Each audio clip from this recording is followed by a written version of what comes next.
Hello and welcome back to girltriesgames. We are playing Myst. In our last video, we explored the Selenetic age, and it was all about sounds. That was pretty much the most important thing about the age. And we brought back our blue page here, and we're about to listen to what Akinar has to say.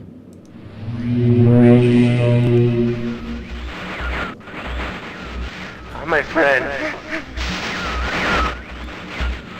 Bring in the blue pages. I see. Convinced Sirius is guilty. Pray, do not release him. He will destroy me, just as he did. The innocent bystander has been wrongfully tricked into imprisonment.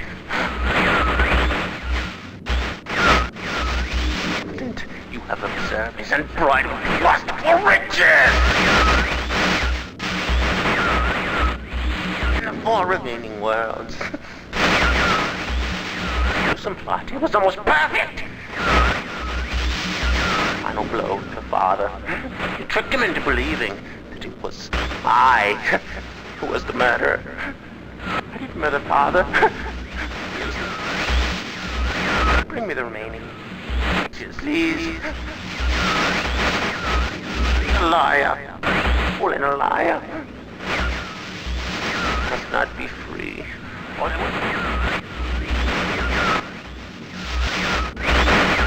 The remaining blue pages from the last age of Myst. I must be free. You must free me. I cannot bear it here for eternity. Free me.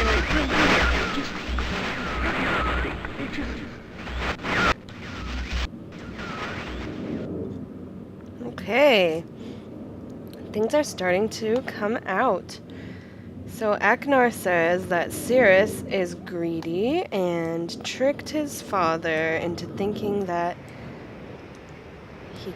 he was a murderer and that he killed his father, or he didn't kill his father, but he wants the last blue page from the last age.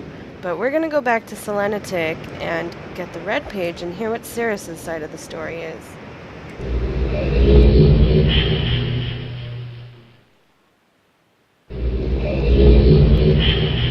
Okay, here we are again. And if we remember from the last video, the red page is located where the weird crystal whistle things are. So let's go get it, and then we'll go back through the maze to Myst. Okay, and there's the red page. We got it. And let's go back. Now, you don't have to play the game where you bring back both pages from every age. I just think it's helpful to hear what both people have to say. But that's just me. I like to be fair. You know, you might side more with one or the other, and you could just bring all the pages back for the one and not for the other. Who knows? Whatever you want. The game can still continue without it. So I'm just bringing both back so you guys can hear what both of them have to say.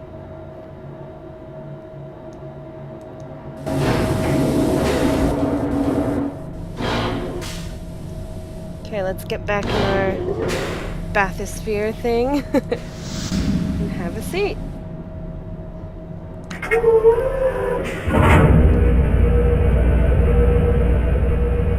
Okay, here we go, down to the depths of the cave once again. Where if you didn't understand the first time, you will now. That is for sure.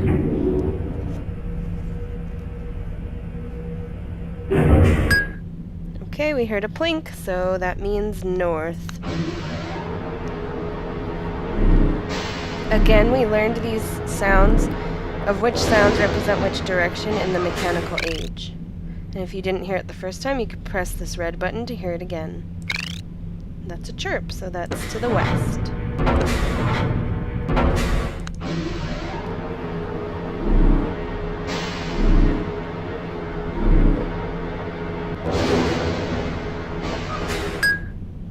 plink is north.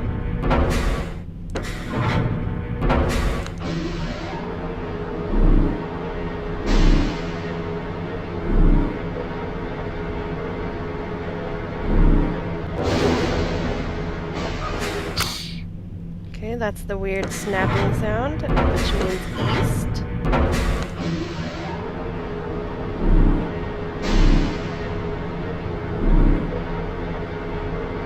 Isn't this a fun roller coaster ride? Through the underground caverns. Okay, and it snapped again, so we could go we continue to go east. But I want to show you that sometimes there are other ways that are not blocked off, so it can get pretty confusing. This one, it looks like, oh yeah, see, you could go north, you could go west, or you could go east. But it told us a snap sound, which means go east. You could also backtrack all the way to the beginning, I believe, if you need to. If you get too lost. Okay, that cowbell sound means south.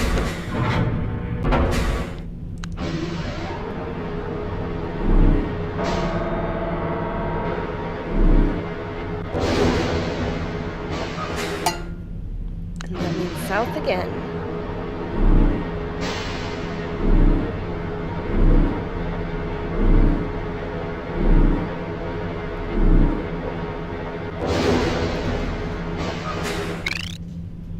Okay, and that chirp means west.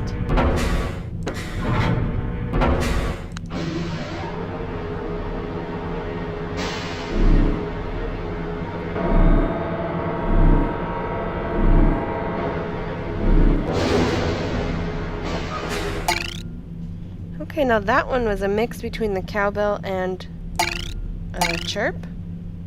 Oops, south, west.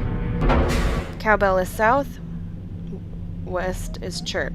So when you have the two mixed together, it's southwest.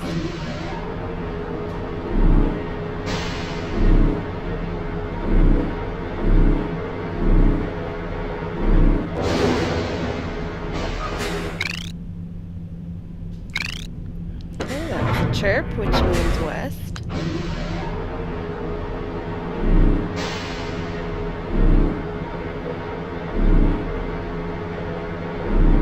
Again, see, we only found these clues out from the mechanical age.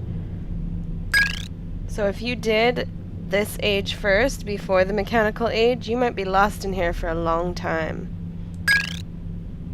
So this is a plink and a chirp, which is northwest.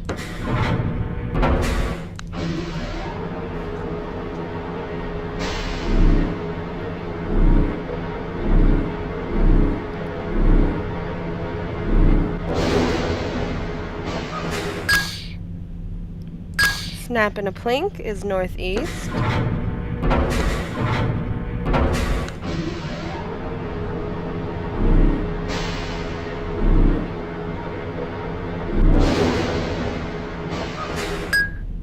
And a plink is north.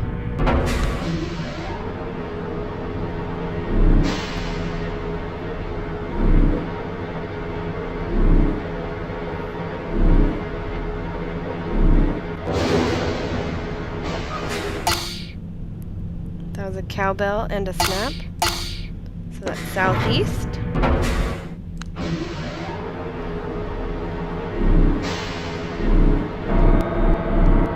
And here we are, arriving in our little cave of book cave.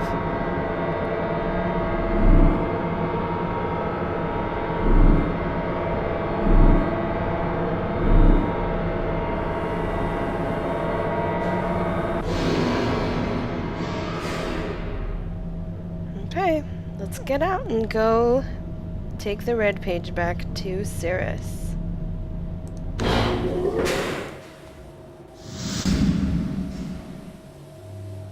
Can you believe Atreus built this whole thing just to hide his books? They must be valuable.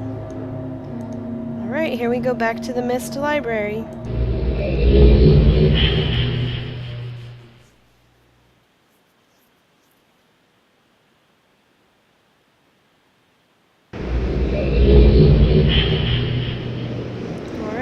Sirius, what do you have to say? With each page I can see more clearly. Soon, free from this horrible prison. This book. You must visit the one remaining age. You have not. Confident that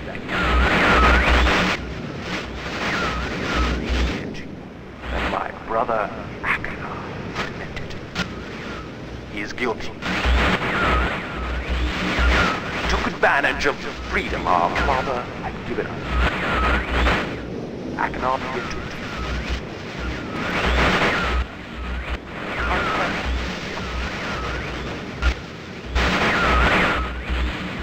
I ask you again. Do not retrieve the blue pages. He will destroy both myself and you, just as he destroyed the other pages of Myst.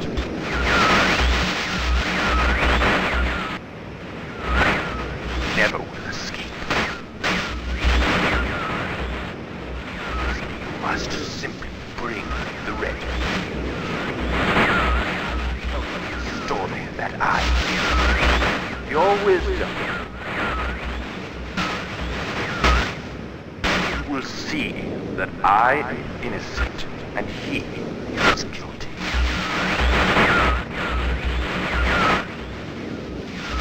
This forgotten island long ago.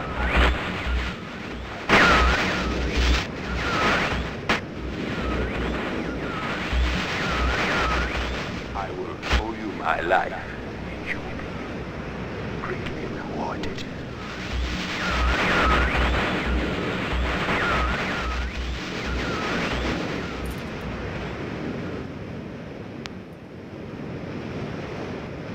Alright, so Cirrus is basically saying the same stuff that Aknar did, you know, bring me the red pages, not the blue pages.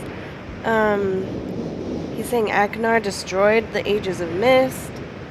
And yeah, he's blaming everything on his brother.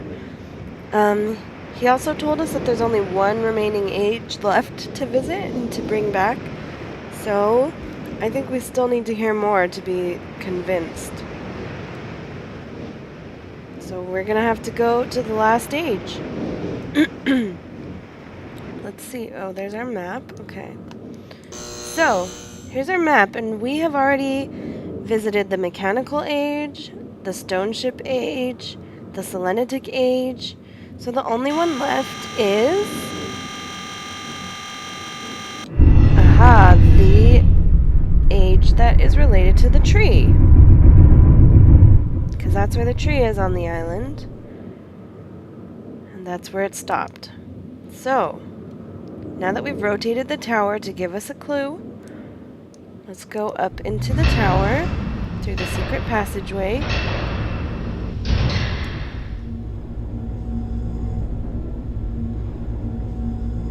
And go check out what our clue is.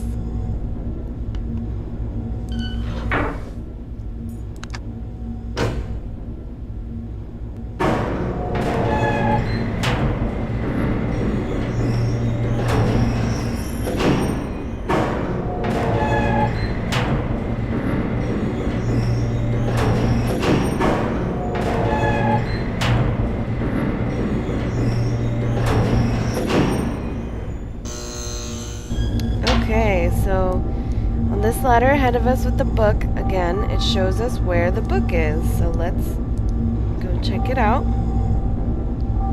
Okay, and it's showing us the tree, which leads us to believe that the book is somewhere in or around the tree. But how can we get to it? We'll have to check the key. Alright, so this has a plaque that says 724. It's a lot simpler than some of the other clues we've gotten. 724. But it could mean anything. I mean, numbers, just 3 numbers.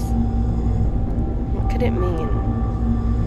Well, let's go back to the cabin, or the tree, to that area, if I can get in the elevator, and go check out if there's anywhere we could put those numbers in. Or where those numbers will make any sense.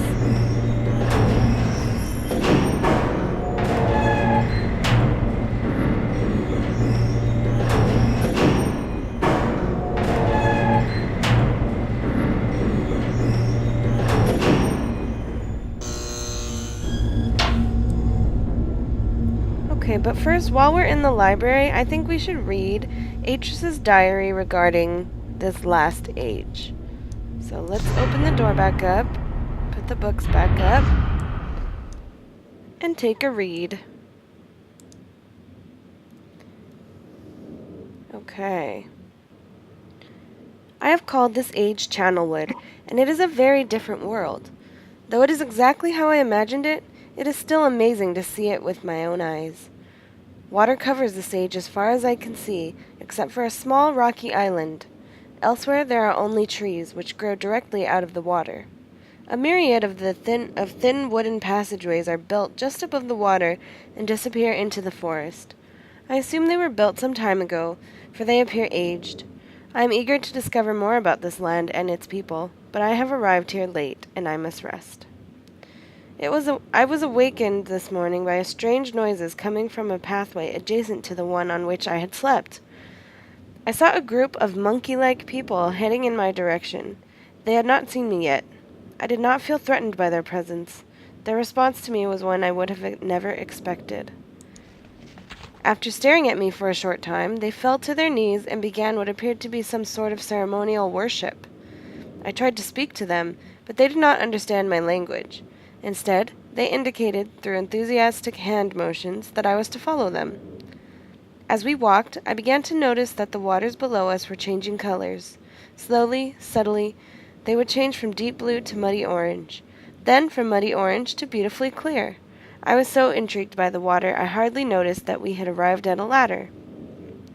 Climbing the ladder led us to their village, which is about 10 meters above the water, and can only be reached by rope ladders that stretch from the lower paths to the village level approximately halfway up the grand trees. It is very interesting watching these people carry out their daily tasks. Even after watching them for hours, I did not understand exactly what they were doing. At sunset, they motioned for me to follow them. I followed the creatures to the doorway of an enormous hut. Strangely, once inside, I found that the hut appeared even larger than it had from the outside.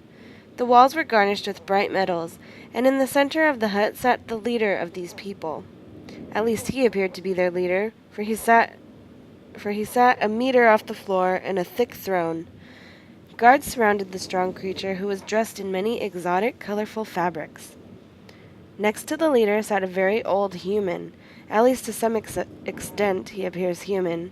His hair, which was only on his face and head, was completely gray, almost white, and hung very long around his frail body. His thin head hung limply by an almost grotesque neck that could not hold its head up to look at me. But what a surprise! This creature could speak my language. Shortly thereafter I was given a bed with some hand motions that looked to be telling me to go to sleep. I look forward to learning more. As I suspected, the ancient creature is a human, but he is old beyond his own reckoning, and seems almost insane. However, the tree dwellers almost revere him as a god. They are treating me now with the same fashion, which makes me feel very uncomfortable. It's almost impossible to understand this old man. His voice is feeble but wild. He has adopted much of the language of the tree dwellers. He himself told me he had not spoken our own tongue in ages. He attempted to explain to me the history of this place. The following is my best translation of what he had told me. Many years ago, the humans and the tree dwellers lived together in this place, which was then a vast island. They interacted very little. The humans dwelt on the ground, and the tree dwellers lived high above the humans. Occasionally, the island was disturbed by mysterious rumblings which happened randomly. Some sort of tectonic or volcanic action, I suspect. The sometimes slight, sometimes heavy tremors would only last a short time. Then they would stop, allowing everything to return to normal. One day the things changed. The rumbling began and grew quickly to unprecedented levels. Soon it became apparent that the entire island was sinking slowly into the ocean around them. Many of the humans died that day, but not before sacrificing themselves in order to stop the sinking of the island. The humans who lived through this catastrophe moved into the trees where they gradually died out, maybe because they were unequipped for such an environment, but I'm not sure. The story the old man communicated to me, although many details are very unclear in my mind, this is the story the old man communicated to me, although many details are very unclear in my mind. I am especially confused as to how the humans saved the island from completely sinking. In fact, I doubt the accuracy of that part of the story. The island must have stopped on its own, yet the old man believes in the truth of the story as if he had been there. And the tree dwellers worship him, and apparently all humans, as if he, crossed out they, were heroes or gods. The old man ended our conversation today with an event which I will never forget. He began gripping my hands tightly, murmuring something about rest and asleep. He then said, "We had expected you to come sooner." These actions filled me with a sort of immediate dread. With much effort he stood to his feet. I tried to help him, but he pushed me away with more force than I imagined his frail body contained. The tree dwellers quietly surrounded him with very solemn faces. They then kneeled before him. He walked to each and placed his hand on their heads.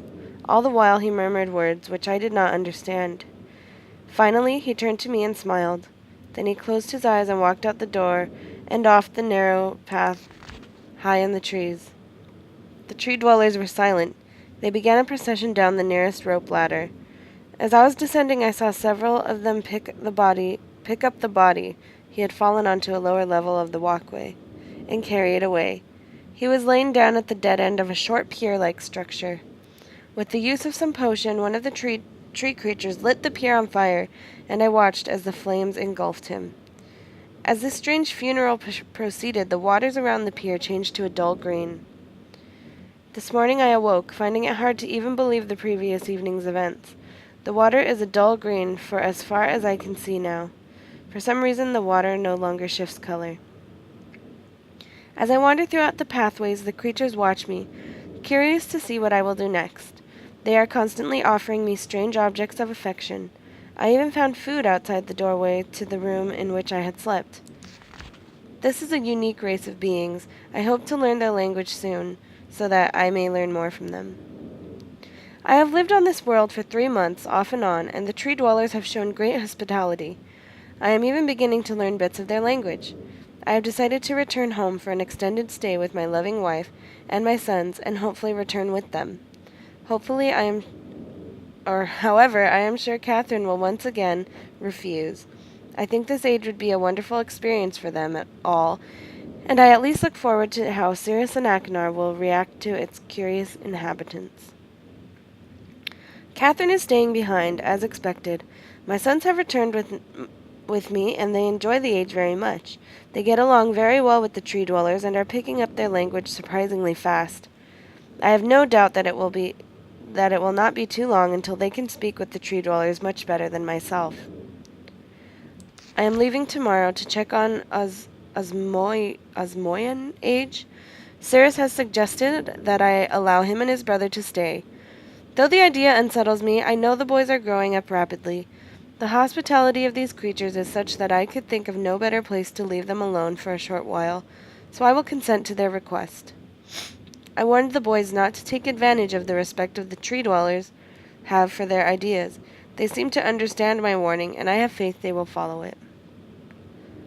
Much to my dismay, upon arriving in Everdunes, I learned that Pran and her people are continuing to be menaced by the Choktik.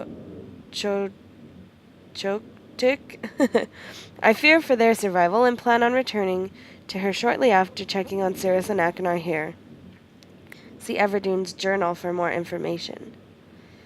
After watching Sirius and Akinar, I see they are handling things very well, and I think I can put to rest any fears about leaving them in Channelwood again, and for a little longer time.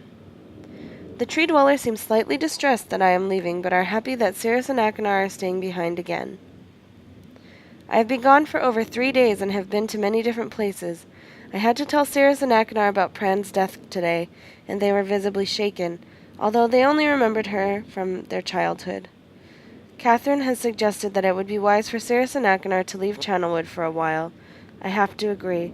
They will be returning with me when I leave again. I have told my sons that they will be returning with me in 2 days. They spent the entire night telling me of an adventure they experienced in my absence, and it was rather remarkable. It seems they constructed a boat with the creatures and traveled some ways out into the surrounding waters. I enjoy hearing them talk excitedly of their adventures, and am reminded of my own adventures as a child.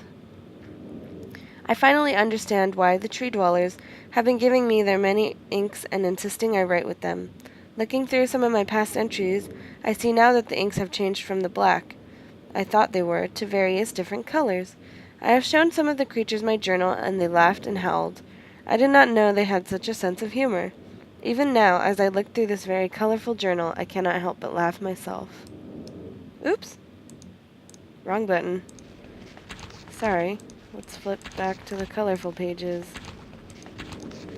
So it seems that Atreus trusts these people with his sons. We will be returning tomorrow, so my sons are with the creatures for the last night here. They have told me they would like to come to Channelwood again, and also if they can visit some other ages alone, though I will have to think over their request. I believe they have proven to me that they are trustworthy and responsible. Catherine will also have to help me decide whether they are ready for travel alone. For now, I must give my farewells to the creatures, for I do not know how long it will be until I visit this age again. Alright, so here's a map, looks like. Future bridge. This looks kind of like a hut, and maybe a windmill of some sort. And that's the end. So that didn't give us too many clues, but it did give us a lot of background about the age with Atreus and his family. So let's head back to the cabin here and take a look around, see if we can find any other clues. Or let's go look at the tree first. So the tree is surrounded by this brick wall. If we look up, it just looks like any old big tall tree. So let's go into the cabin. Do we remember what was in the cabin? Okay, there's a furnace type thing. There's a picture of the tree. There's a wheel we can turn on and off. Okay, what else? Oh yes, there's a safe here. So there's 3 numbers we can put in. So let's try our clue. Oops. 724. All right. And it opens. And what do we have in here? Matches. Okay, so we have a match that we can try to light the furnace with. Okay, so we have some heat going. Let's turn up the gas. See if we can raise the gauge here. Okay, so see the gauge is going up with the pressure from the heat.